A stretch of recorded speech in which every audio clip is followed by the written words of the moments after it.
Hey everybody, Jeff here.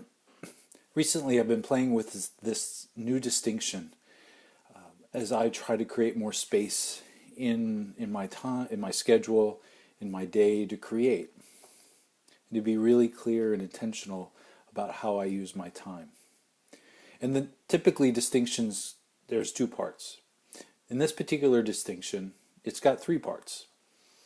And it's all related to my perspective on this idea of work. So the first element of the distinction, the first part of it, is what I call productive work. Now, productive work are those things that you have to get done. They're on your to-do list. They're your responsibilities, commitments that you've made, tasks that you owe to someone else because of a promise or a project that you're working on. And those are important. They have to get done. They're part of fulfilling my responsibility as a contributor to a project or to the work for a client.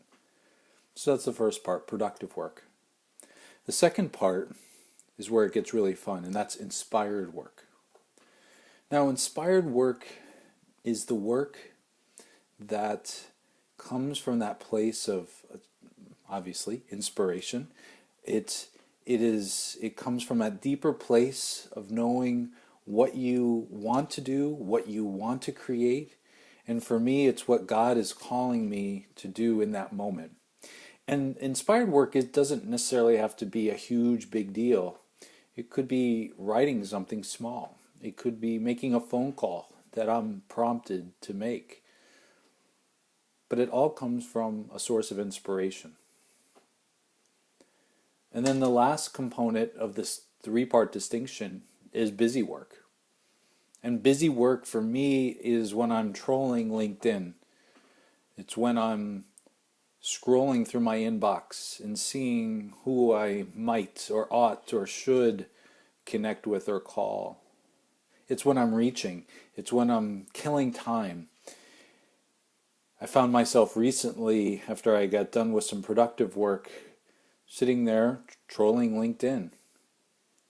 And I stopped and I said, Jeff, this is busy work. And you know what I did? I got up out of my chair and I went and I laid down and I took a short nap. So for me, as I'm examining my day and looking at what's making up the things that I do, I'm trying to eradicate busy work. And by eradicating busy work, I'm creating more space to be inspired. I'm creating more space to take care of myself, like going to the gym or taking a nap. And so my invitation to you is to start to look at what makes up your day. Is it productive? Is it inspired? Or is it busy? And then look to eradicate those things that you identify as busy work. Create that space in your world to be more inspired. As leaders, creating that blank canvas is so important so that we have a chance to regenerate, to create, and to ultimately be an inspiration to others.